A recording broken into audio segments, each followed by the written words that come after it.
Hoje a gente tem uma alegria também muito grande, né, de receber o pastor Marcelo, e nós estivemos orando por um período aqui, muitos nem o conheciam, e a gente ontem mesmo conversou um pouco por mensagem, e ele falou: pastor, eu vou estar lá amanhã, posso? Falei, quase que eu dei um salto de alegria, falei, agora, né? Será um prazer, eu disse para ele, será um prazer poder recebê-lo, e você tem a oportunidade de também, se assim quiser, estar testemunhando. Ele: não, quero testemunhar e agradecer. Então quero chamá-lo, né, para que antes da mensagem nós temos essa alegria, o prazer de ver quanto o nosso Deus é bom, é fiel. Você pode dizer glória a Deus, irmãos? Hoje é com o pastor Marcelo, outro dia com outro irmão, um dia pode ser a nossa vida. Deus sempre será fiel. Pastor, por favor.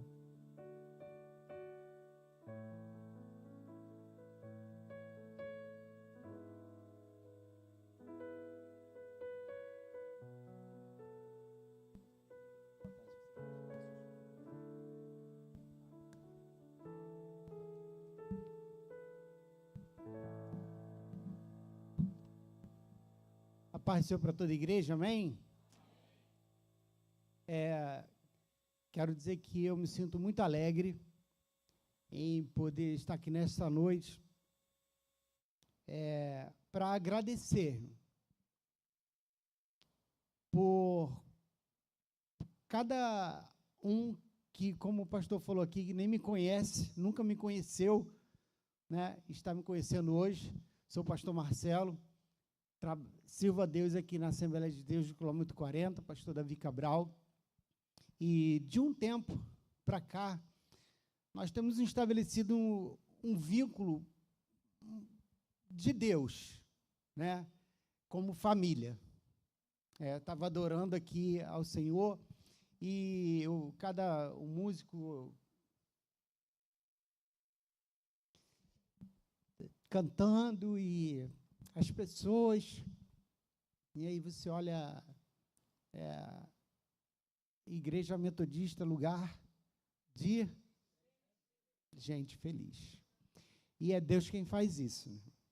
Que essa alegria, irmão, jamais deixe de sair dos seus lábios, da sua expressão para o Senhor, porque é isso que nos resta nessa terra. Como o pastor bem falou, nós estamos aqui hoje num período que muitos estão fazendo muitas coisas, mas nós estamos aqui adorando ao Senhor. Queria só deixar um texto aqui, irmãos, que está no livro de Isaías, número 43, que diz assim: mas agora, assim diz o Senhor, que te criou, ó Jacó, e que te formou, ó Israel. Não temas, porque eu te remi, chamei-te pelo teu nome, tu és meu. Quando passares pelas águas, eu serei contigo. Quando passares pelos rios, eles não te submergirão. Quando passares pelo fogo, não te queimarás, e nem a chama arderá em ti. Eu vim aqui nessa noite porque desde quando eu tive alta do hospital, eu fiz contato com o pastor Marcos, e eu tive o desejo muito forte de vir aqui agradecer, não mandar uma mensagem de agradecimento, pedir a alguém que tem pessoas, tem muita gente aqui que eu não conheço, mas tem muita gente aqui que eu conheço, e de falar, manda uma mensagem lá para o pastor Marcos, fala para ele que eu agradeço a igreja por ter orado por mim, mas o que o pastor Marcos fez aqui me constrangeu, porque esse vídeo chegou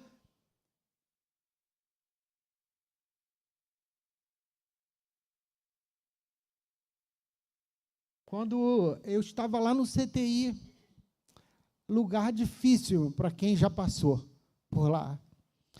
E sei que tem pessoas aqui que passaram por problemas muito maiores do que o meu, e graças a Deus o Senhor te deu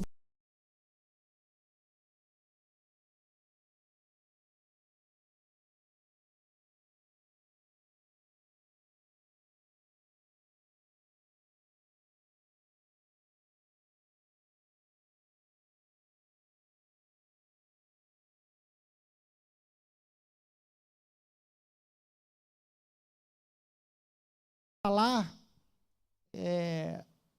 sobre mim, eu sou muito pequeno, sabe? Eu não mereço, né? Mas que Deus possa retribuir a cada um, cada oração, cada momento que você parou para ouvir o seu líder,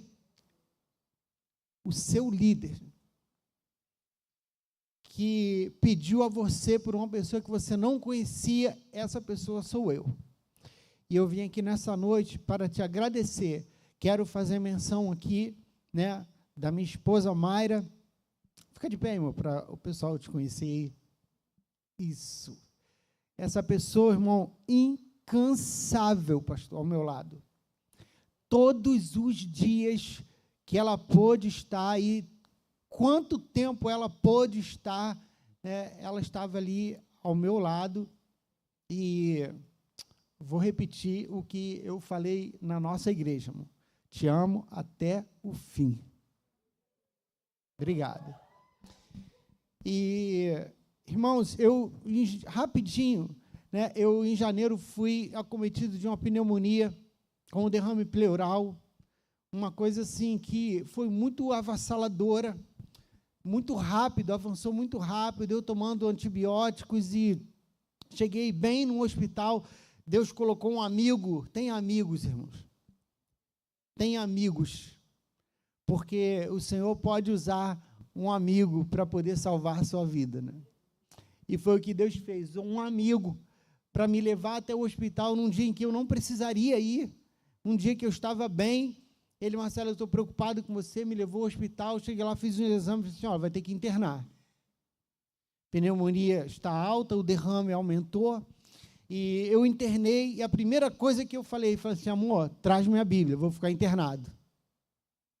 Só que eu não conseguia ler a Bíblia. E eu falo isso sem constrangimento, que às vezes você está em casa, bem, com dinheiro no bolso, saúde em dia, e você não consegue ler a Bíblia, né?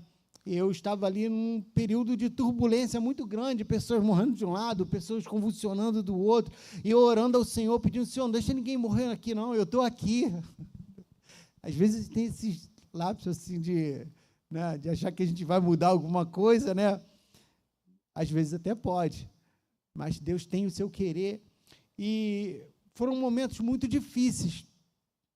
E quando esse vídeo, pastor, parou na minha mão, a Mayra falou assim: amor, olha aqui. Eu confesso ao Senhor que eu não esperava. E assim como o Senhor e a sua igreja, Deus colocou meu nome na mente de muitas pessoas. E eu louvo a Deus por isso. E com uma semana, essa pneumonia ela aumentou, o líquido expandiu, tiraram 1.300 ml de um líquido infeccioso do meu pulmão, e o médico olhou e falou assim: ó, vai ter que operar numa terça-feira, na quinta-feira, de terça para quinta, essa uma semana desse líquido acumulado no meu pulmão, eles chamam de encarceramento do pulmão. De repente tem alguém aqui da área da saúde, né? E ele deformou o meu pulmão, criou uma crosta infecciosa no meu pulmão, e quando eles tiraram esse líquido do meu pulmão, o pulmão não voltou.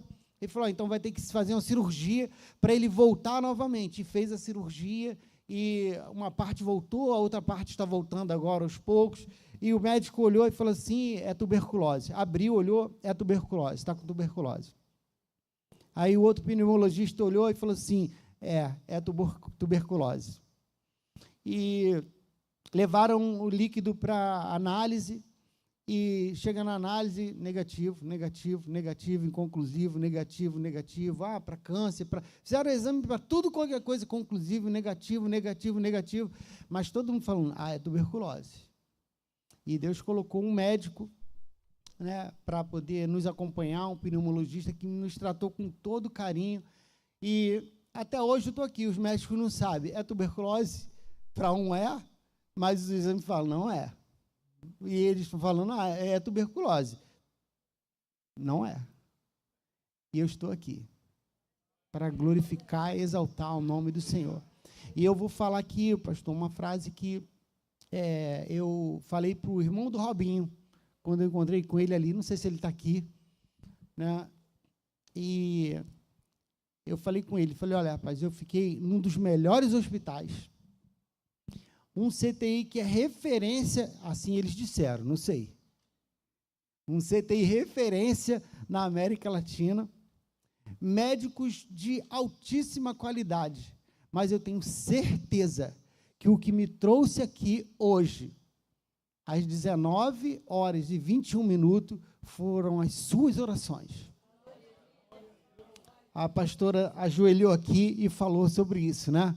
Quando você não pode ir, os seus joelhos dobrados fazem o Senhor ir. Não por obrigação, mas pelo amor e pela misericórdia dele, ele vai até lá, através de um vídeo, através de uma visita, através de uma palavra, através de alguém que está ali dentro, precisando de ouvir uma palavra, e vem até você que não tem nada para poder dar, né? E você vai lá e traz do seu nada, você traz uma palavra para alguém que, de repente, vai mudar a vida dela. Mas hoje eu estou aqui para agradecer de coração, né, a toda essa igreja, por todos que oraram por mim, nem que fosse uma vez, né, nem que fosse no dia em que o pastor falou assim, oh, vamos orar, naquele dia eu quero te agradecer de coração. Pastor Marcos, meu amigo, pastor Johnson, pastora Marta, né, quero agradecer de coração a todos vocês. Eu sou péssimo para lembrar de nome, irmão. Por favor, eu não posso citar nome que eu vou esquecer. Então, eu quero, através da liderança dessa igreja, agradecer a todos de todo o coração, e quero deixar aqui, né, uma palavra de gratidão, e que vocês tenham um aliado, pastor, nas orações e em ações. Se o senhor precisar, pode contar conosco, porque com o mesmo carinho que o senhor e a sua igreja, né, me atendeu, eu vou estar também ali pronto para poder atender, porque nós somos eu também sou gente feliz. Eu também sou família feliz, tá? E eu amo cada um de vocês e quero agradecer de coração, e assim eu agradecer a minha oportunidade em nome de Jesus.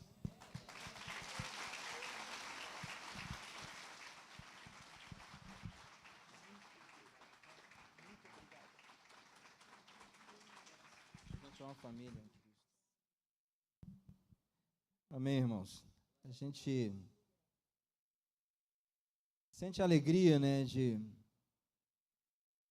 poder testemunhar, né, ouvir testemunho como esse, como já ouvimos outros aqui, né,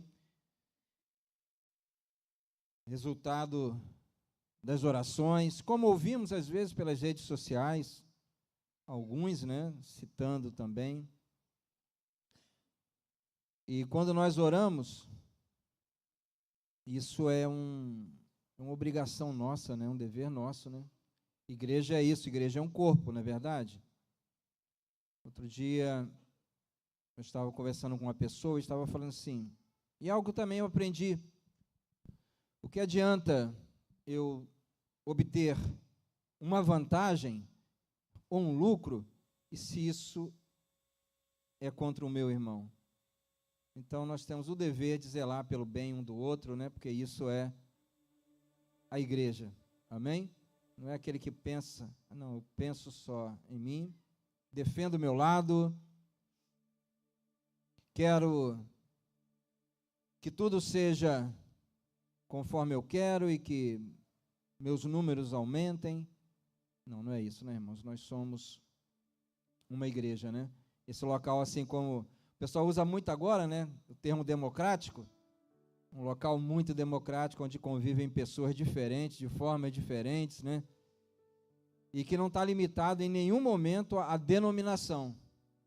Pelo contrário, toda denominação, todos nós, né, devemos respeitar muito cada um dos nossos irmãos onde estão. A denominação é uma forma de organização tão somente, mas nós somos irmãos em Cristo Jesus. Glória a Deus. As Assembleias de Deus, o nosso irmão Batista, são tudo lugar de gente feliz, porque todos têm o mesmo Deus que nós servimos. Amém?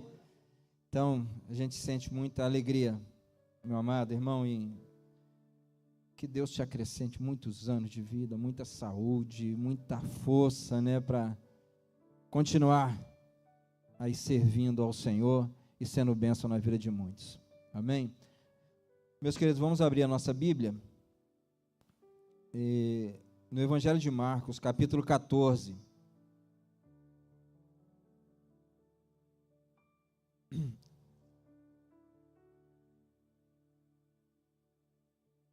Evangelho de Marcos, capítulo 14, nós vamos ler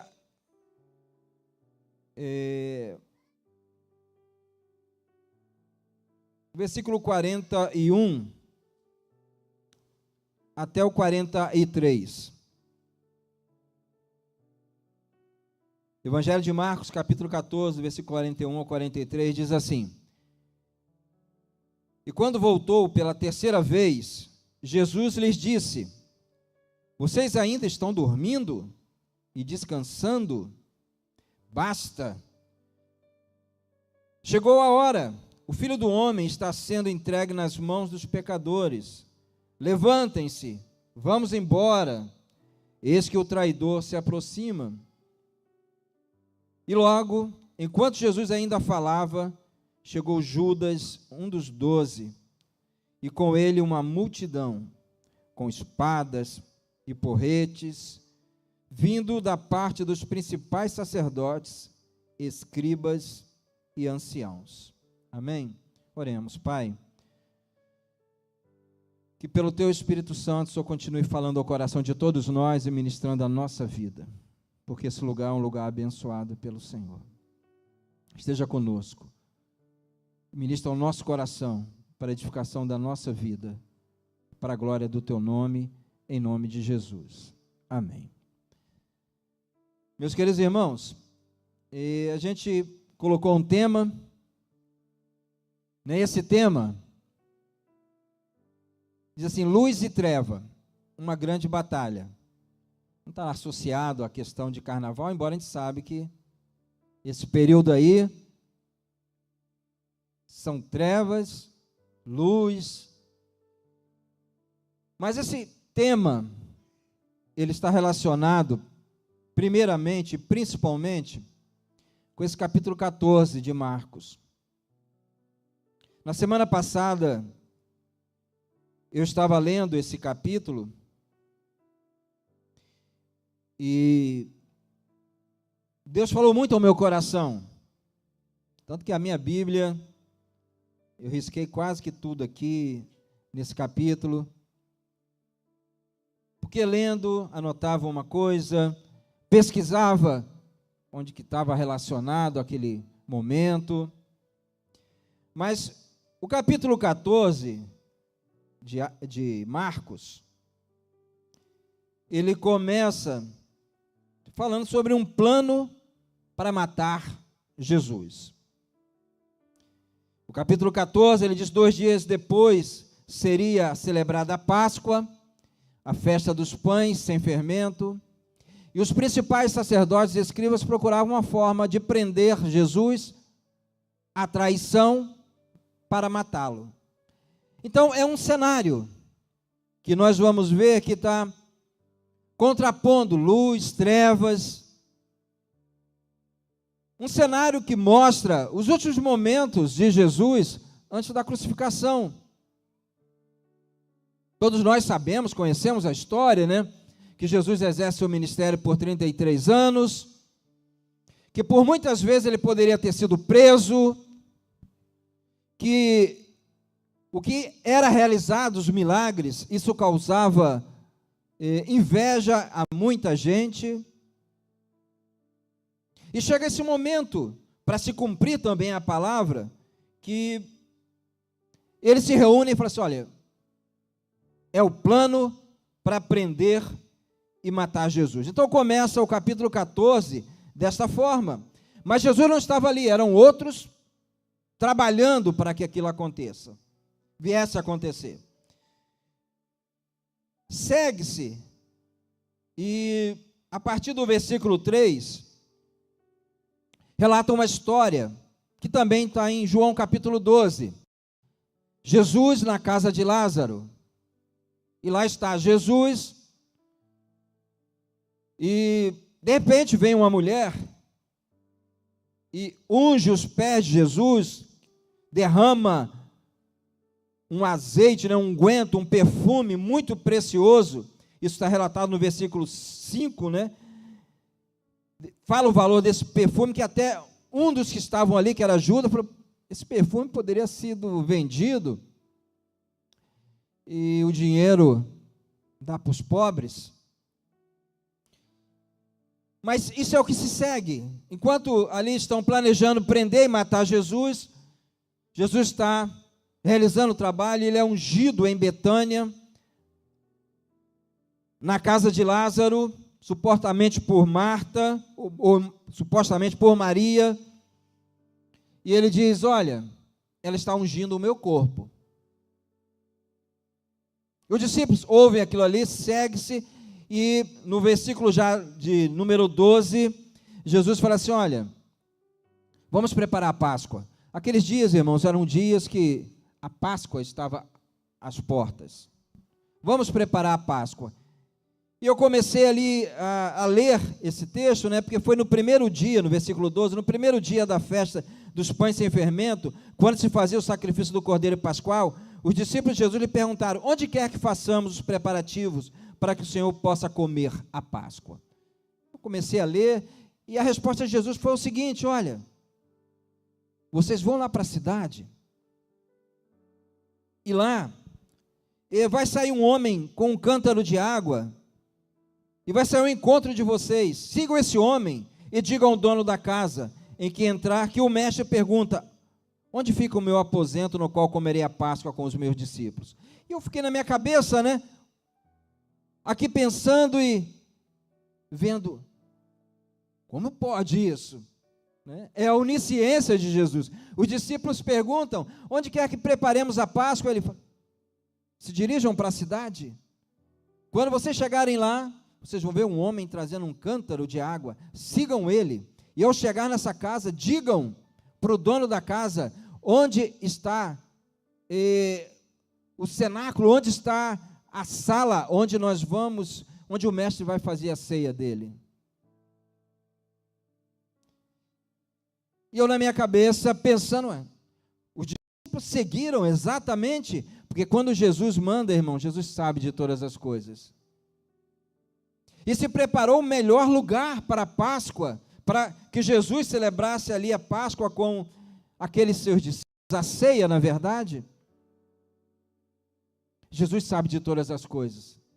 Só Jesus, irmãos, pode fazer isso. Vamos para a cidade, lá vai vir um homem. Jesus estava vendo lá na frente. Jesus é onisciente. Como pode alguém dizer: não, lá vai vir uma pessoa com um cântaro de água, vocês seguem? Só Deus, amém? Sabe de todas as coisas.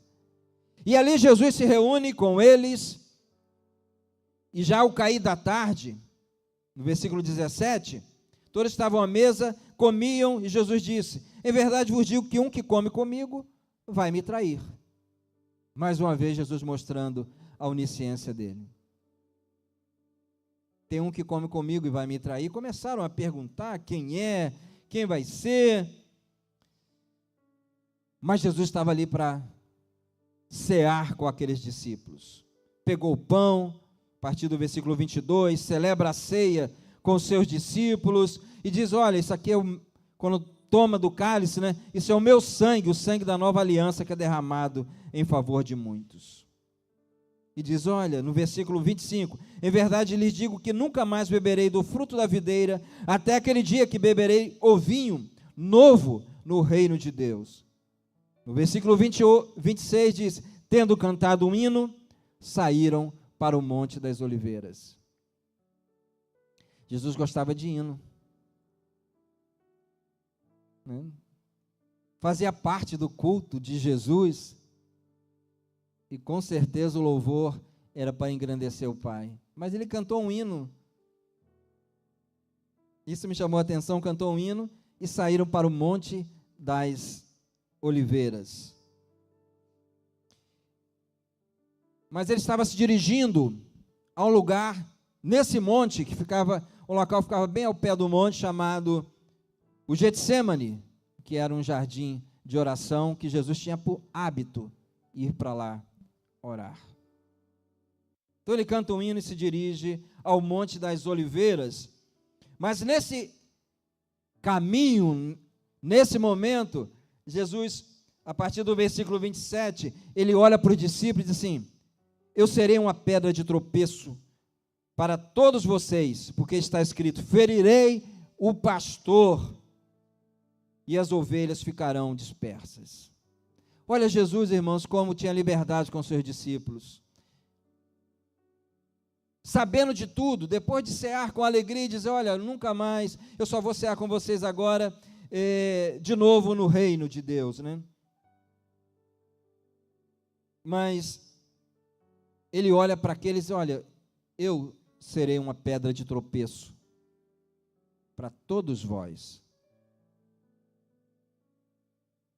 Porque ferirei o pastor e as ovelhas ficarão dispersas. Era o plano, irmãos, ferir o pastor e as ovelhas serem dispersas. Mas ali estava Jesus e disse: olha, mas depois da minha ressurreição, ele já estava afirmando: eu serei morto.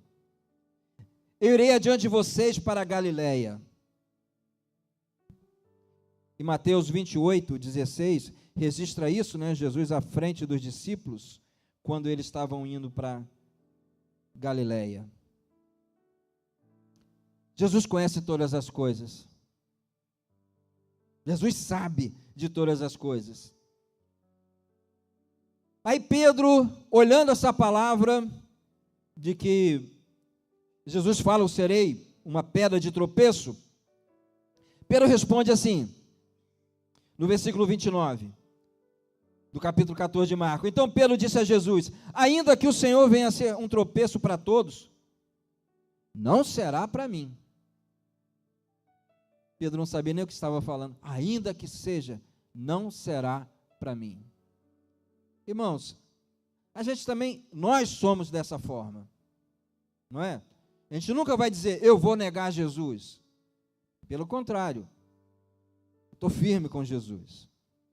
E Pedro, ele diz isso, mas Jesus olha para ele e diz: olha, Pedro, em verdade te digo que hoje, nesta noite, esses fatos, irmãos, estão acontecendo durante um dia. Começa cedo e vai se estendendo, e já nesse final de dia, quando eles estavam indo para o monte, Jesus olha para Pedro e diz: Pedro, você está dizendo isso para mim, mas ainda nesta noite, antes que o galo cante 2 vezes, você me negará 3 vezes. O mesmo que mandou eles para a cidade, que relatou que viria um homem com um cântaro, diz: olha, Pedro, eu estou te dizendo que você vai me negar 3 vezes, antes que o galo cante 2 vezes. Jesus já sabia, irmãos, que pela madrugada, quando o galo fosse, ou quando o galo cantava lá, naquela madrugada, que ainda chegaria, Pedro o negaria. O Pedro, irmãos, que disse: Senhor, não nego. Mas Pedro ainda insiste com mais veemência, no versículo 31, ele relata, a Bíblia diz isso: ainda que seja necessário morrer com o Senhor, de modo nenhum eu nego. Mas Jesus já tinha dito que ele ia negar, mas Pedro estava ali: não, Senhor, mesmo que seja necessário eu morrer, eu não nego. Nós precisamos da graça de Deus sobre nós. Glória a Deus, irmãos. Mesmo que nós tenhamos toda essa convicção, nós precisamos da graça de Deus sobre a nossa vida, para sermos firmes naquilo que nós expressamos e falamos. Mas esse era o cenário, era a batalha que estava acontecendo, né? Essa batalha entre luz e trevas. Mas no versículo já agora 32, diz que então foram a um lugar chamado Getsêmani. Ali Jesus disse aos seus discípulos, né? Então, lá no versículo 32, ele chega, o Monte das Oliveiras, o sopé do monte era esse jardim, o Getsêmani, o local que Jesus tinha por hábito orar. No hebraico, significa prensa de azeite, Getsêmani, prensa de azeite ou lagar. Então, a gente sabe, irmãos, que é um lugar que demonstra decisão, dor. Significa prensa de azeite ou lagar. E ali estava Jesus, com um propósito. Ele leva 3 de seus discípulos, não leva todos. Leva Pedro, Tiago e João, os 3 mais allegados. Era um momento diferenciado de oração. Não era um momento tão comum como outros, embora todos os momentos também não eram comuns, mas aquele ali era específico.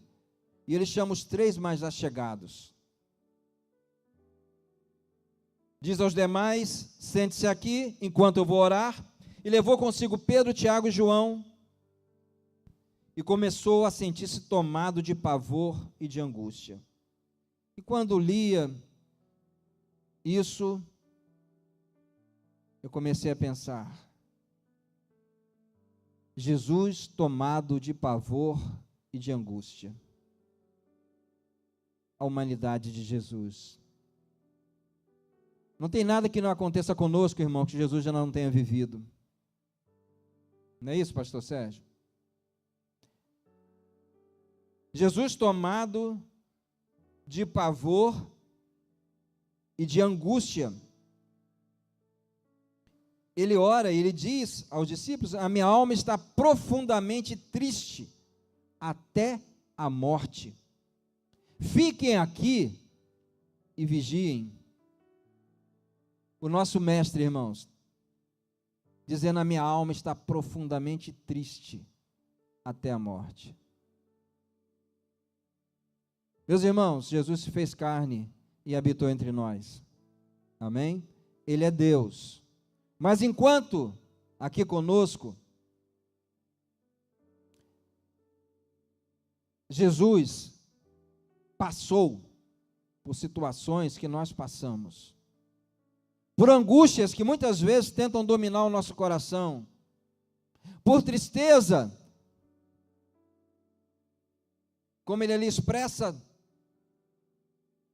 tão profunda até a morte, porque Jesus sabia o que ele iria passar. Meus amados irmãos, Jesus não foi para a cruz de forma indolor. Ele não viveu qualquer momento sem sentimentos. Isso a gente aprende muito com Jesus. Isso já a gente aprende muito quando eu falei, é uma obrigação com o pastor Marcelo, ou com Augusto, ou qualquer um de nós, a gente olhar e saber que do outro lado tem irmãos que têm sentimentos. Amém? Porque às vezes nós podemos olhar e dizer: não, fulano não tem sentimento não. Ih, esquece. Todos nós, irmãos, temos sentimentos. E sentimentos podem ser como aquele ali, longe, que Deus nos dê livramentos. Mas Jesus naquele momento vivia um sentimento angustiado,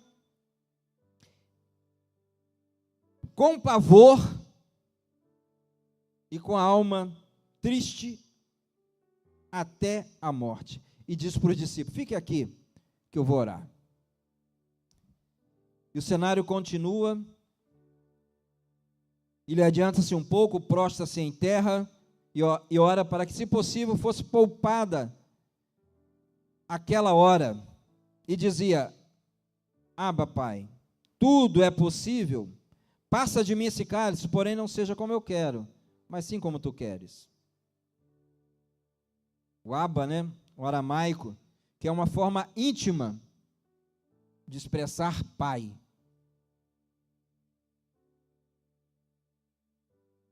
É aquele momento que nós oramos, irmãos, e nós falamos: meu pai, meu paizinho querido. Jesus fala dessa forma, irmãos, por isso que ele cita a palavra Abba, porque significa algo de muita intimidade. Aquela hora que nós chegamos até para o Pai e falamos: Pai, eu estou com medo, eu estou triste, eu estou precisando, eu necessito, a Tua graça me é indispensável, me dá livramento, me guarda. E Jesus está dizendo isso para o Pai. Eu sei que tudo é possível, Pai, meu Pai. Eu sei que tudo é possível. Contudo, não seja como eu quero, mas seja feita a tua vontade. Jesus estava ali submisso ao Pai. Mas tinha levado 3 com ele, Pedro, Tiago e João. E ele volta no versículo 37 e os acha dormindo. E ele diz para Pedro: Simão, você está dormindo? Não conseguiu vigiar nem uma hora?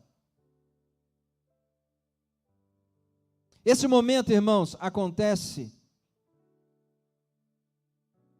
entre meia-noite e 3 da manhã. Não se sabe o horário certo, mas já era mais da meia-noite. Talvez os discípulos estarem cansados de um dia, mas Jesus ali orando, Jesus volta e diz: Pedro, você não conseguiu uma hora? Pedro estava dormindo, bem como Tiago e João. E ele diz para eles: vigiem e ore, porque para que não caia em tentação. O espírito, na verdade, está pronto, mas a carne é fraca. Esse é o cenário, irmão, de luz e trevas. Era para estar orando e eles estavam dormindo. Tem hora, irmãos, que não se pode dormir. E esse dormir, irmãos, é não viver uma vida dormente espiritualmente. É não vivermos uma vida, irmãos, distante da intimidade com o Abba, com o nosso Pai querido. Porque ele é muito importante para a nossa vida, e o próprio Jesus diz: vigie e ore, para que vocês não caiam em tentação. O espírito, na verdade, está pronto, mas a carne é fraca. A oração, irmãos, ela é indispensável às nossas vidas. A oração não é uma prática do círculo de oração, das irmãs de oração, é delas também, mas é de todos nós. Todos nós temos por dever tirar o nosso momento de intimidade com o Pai. Não, mas eu oro dirigindo, eu oro fazendo. Glória a Deus, irmãos. É orar e sem cessar.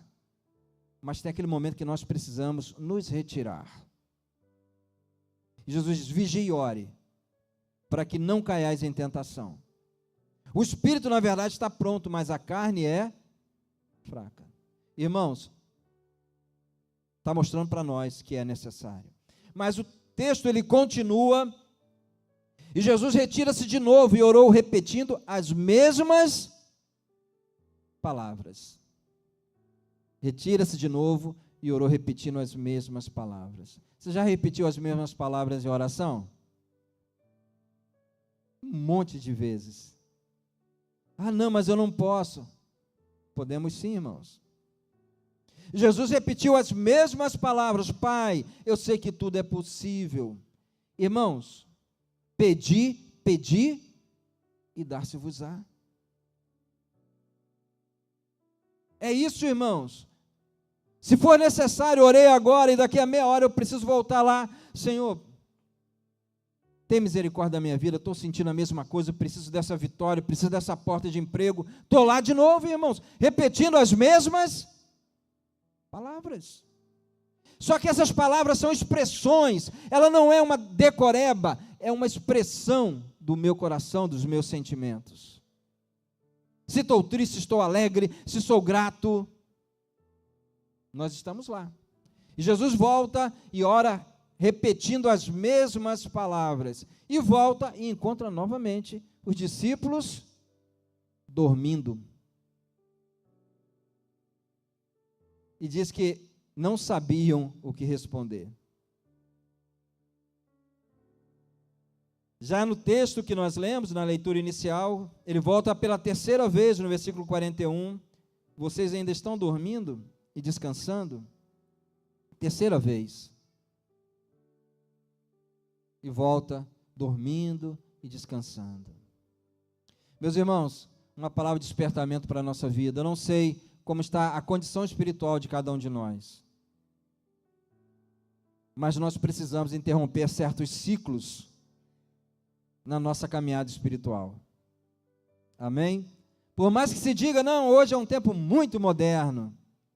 Se eu precisar, eu vou lá na inteligência artificial. Irmãos, oração, intimidade, fervor no coração é uma necessidade de cada cristão. E se isso tem sido diferente, esse ciclo de indiferença precisa ser rompido. Glória a Deus. Você crê comigo? Amém? Você crê comigo, irmãos, que se hoje paramos de ler a Bíblia, nós precisamos voltar a ler a Bíblia? Não tem dieta para ler Bíblia e oração. Nós precisamos, irmãos. Não é o pastor, é o diácono, a diaconia. Não, irmãos, todos nós. A gente olhar aqui nessa noite para nós, botar a mão no nosso coração e dizer assim: eu preciso voltar a ler a Bíblia. Glória a Deus. Amém? Eu preciso voltar a ter um momento de oração. Talvez seja isso o primeiro amor que nós precisamos voltar. Mas é uma prática necessária.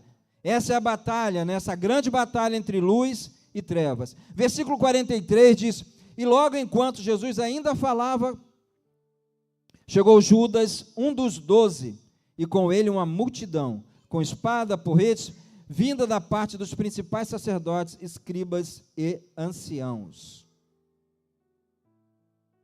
No versículo 43, irmãos, nos mostra algo muito interessante.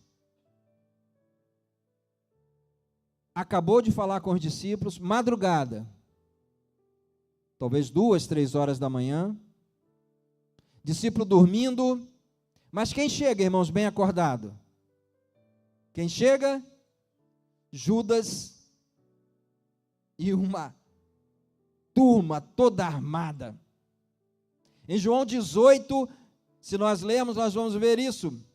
Judas foi direitinho lá no lugar, porque Judas, em João 18, diz que ele conhecia bem aquele lugar, porque ele já tinha estado ali muitas vezes com Jesus. O mal, irmãos, não dorme. Às vezes a gente é lento para fazer as coisas de Deus.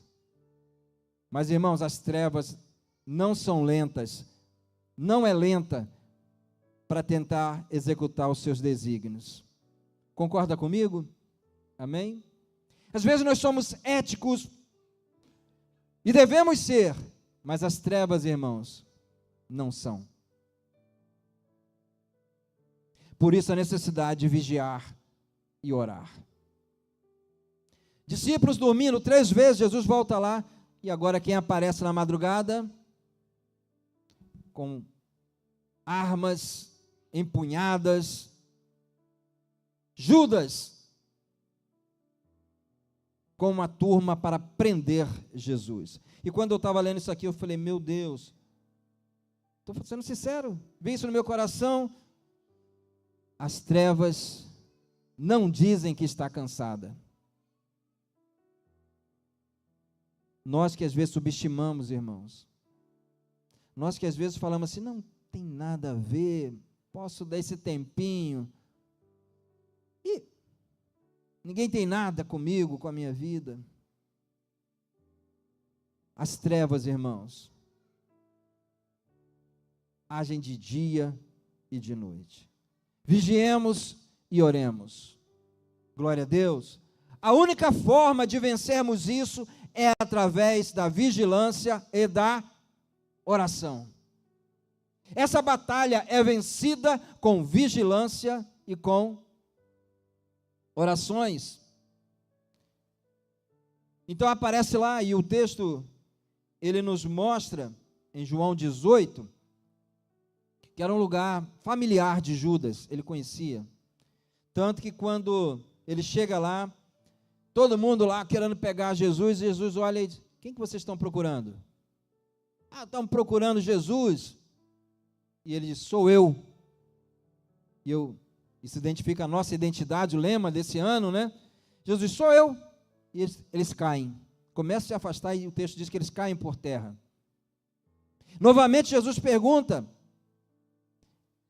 quem vocês estão procurando? Sou eu. Me prendam, mas deixa que eles possam ir. Acontece, né, outros relatos, quando Pedro corta lá a orelha de Malco. Mas essa batalha, irmãos, numa madrugada, não era meio-dia, 2 horas da tarde, isso era uma madrugada. Imagine, irmãos, as coisas não param. Entende dessa forma? Essa batalha, ela não para. Ela é contínua.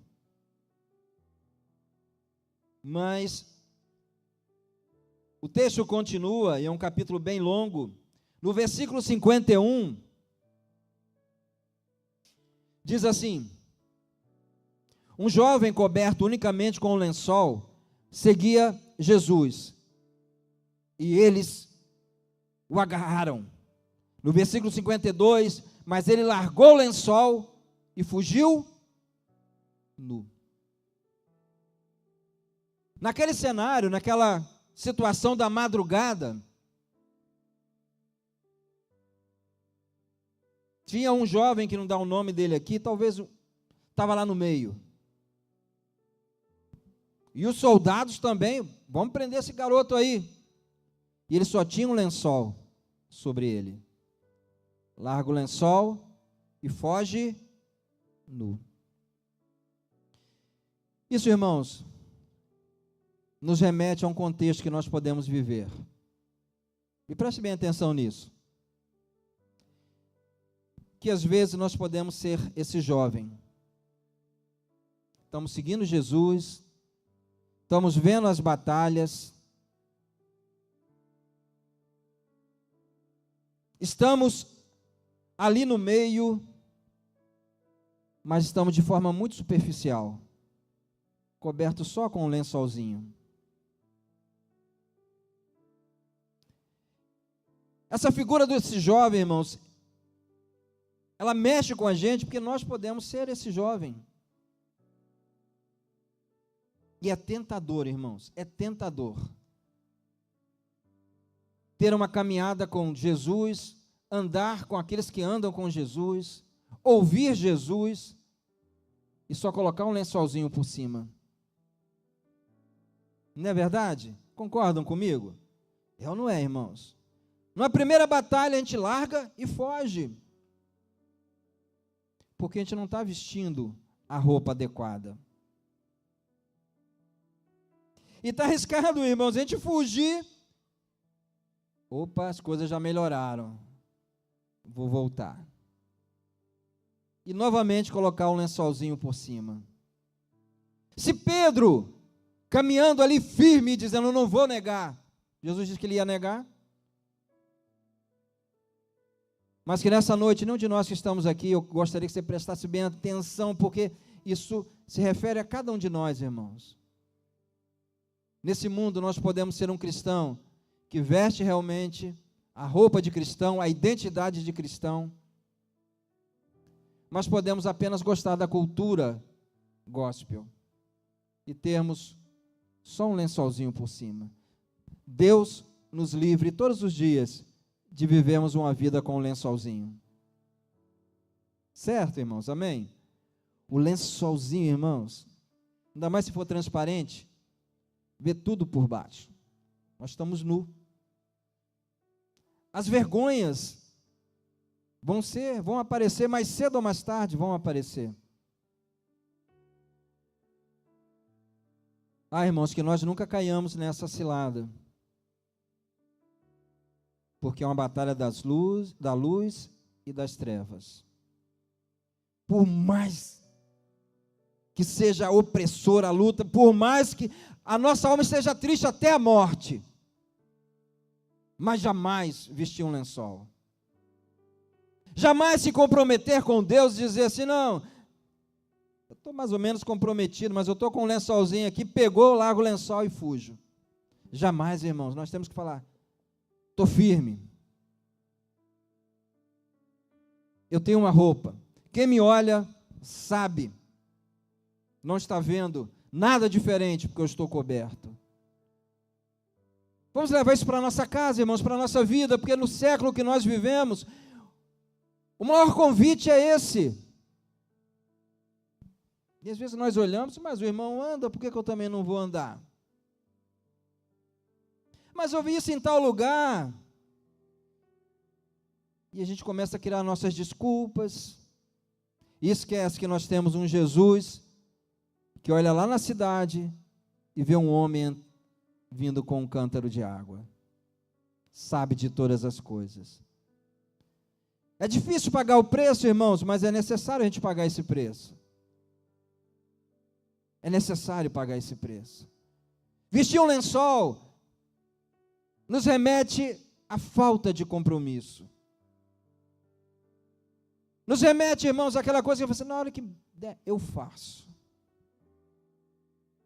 Eu faço mais ou menos. Não, irmãos, nós vamos fazer o melhor nessa batalha de luz e trevas. Porque, irmãos, o próprio Jesus disse que os filhos das trevas são mais prudentes do que os filhos da luz. Isso por quê?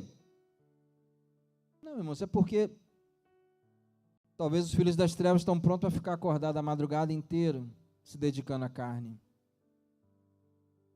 Então, nunca um lençol. Se alguém perguntar, você é crente? Sou. Eu tinha um cunhado que dizia assim, eu sou crente roxo. Aí, uma vez eu perguntei, mas por que você é crente roxo? Ele falou assim, isso eu aprendi quando era criança. Eu falei, mas como? Não, porque a gente batia o pé assim, ó. Sou crente, sou crente, sou crente, sou crente roxo. Não mudo. Aí eu falei, e aí ficava roxo? Ele é. Por isso que é a simbologia. E eu guardei aquilo ali. Falei, se é para mostrar que é um crente firme, nós vamos dizer que somos crente roxo. Mas é crente convicto. É ruim, né? Quando a gente chega no trabalho e pergunta, você é cristão? Ele, eu frequento igreja, né? Eu vou. E o cara é crente, irmãos, é batizado. E ele, não, eu vou lá. Porque às vezes sente insegurança, porque acha que o outro que está ali do outro lado vai dizer, ué. Não, irmãos, nós somos cristãos, sim. Mas o texto continua, e esse é um exemplo para a gente não seguir. Nunca largue, irmãos, nunca nos vistamos com pouca roupa ou com lençol. Talvez você tenha alguém que foi referência para você, ou é seu pai, sua mãe, sua avó, seu líder, uma pessoa de oração. Sigamos isso. Amém? Esse é o maior seguidor, irmãos. Eu prefiro seguir um líder, uma referência que tenha 50, digo, não, ali vai um cristão. Do que, irmãos? Alguém que parece lá com 1 milhão de seguidores, não sei nem quem é. Eu quero seguir a atitude daquele irmão ali, ó, que ora, que lê Bíblia, que se preocupa e diz assim, não, eu sou igreja do Senhor. Por que você não faz isso? É porque você é obrigado? Não. É porque eu sou nova criatura em Cristo Jesus, tenho um compromisso com o meu Pai e tenho um compromisso com a igreja de Cristo. E essa igreja é a noiva de Cristo. É por isso que eu não faço.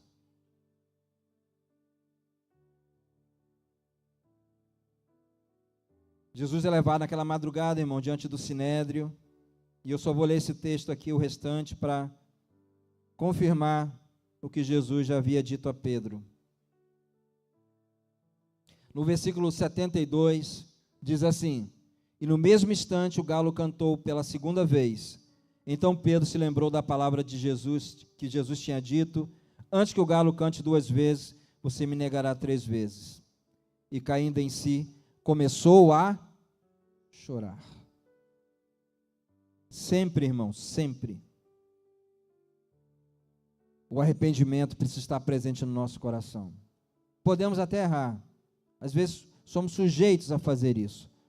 Mas que jamais falte o arrependimento em nossos corações. Amém? Cumpriu-se a palavra. Pedro falou: não, ainda que necessário morrer, eu não nego. Mas negou, irmãos. O galo cantou lá na madrugada, e ele já tinha... As criadas passavam lá, né, tinha um fogo lá no chão, lá, para aquecê-lo na madrugada. Você é um dele? Não, eu não sou um dele. Passa mais um? Você é? Não. Passa os outros? Você é um galileu? Eu não. Essa é a batalha, irmãos, entre luz e trevas. Mas que eu e você que temos hoje a oportunidade de estar aqui num domingo, se você ligar a televisão, você vai ver cenas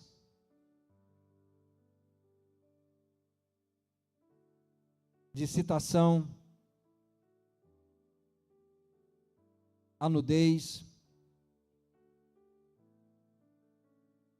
cenas de louvor, não ao seu Deus, mas que nós temos isso na nossa memória. O nosso Jesus, que conhece todas as coisas, sempre conta conosco como seus discípulos. Amém?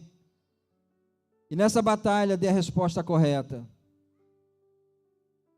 Não abra mão da oração. Não abra mão da leitura bíblica. Antes da popularidade, seja conhecido do Pai, ao ponto de dizer: Abba. Antes de ter o aplauso dos homens, que tenhamos a aprovação do nosso Deus. Deus abençoe cada vida, irmãos. Parabéns para você, que num domingo como esse, está na casa do Senhor. Parabéns para você, que venceu tantas batalhas, porque Deus te deu graça. E talvez, até no culto, veio uma voz dizendo: por que você está aqui hoje? Nós não temos nem hábito de passar do horário, mas passamos 8 minutos. E acredito que nesse momento até é pedagógico. Porque tem gente aí, irmãos, que vai... Você está indo para cá, tem gente que está começando a noite para ele. Vigie e ore. Vigiemos e oremos. O espírito, na verdade, está pronto, mas a carne é fraca. Firme, irmãos. Firmes com o Senhor. Podemos falar isso com aquela pessoa que está do nosso lado? Firme. Firme com o Senhor. Quero chamar o pastor Zé Ricardo. Deus abençoe a sua vida, irmãos. Fica firme. Fica firme. Não bota lençol, não. Amém, irmão Jorge? Bota a roupa mesmo firme. Bota a roupa de batalha. Não bota lençol, não. Que a graça de Deus, irmãos, esteja sobre nós todos os dias. Deus abençoe em nome de Jesus.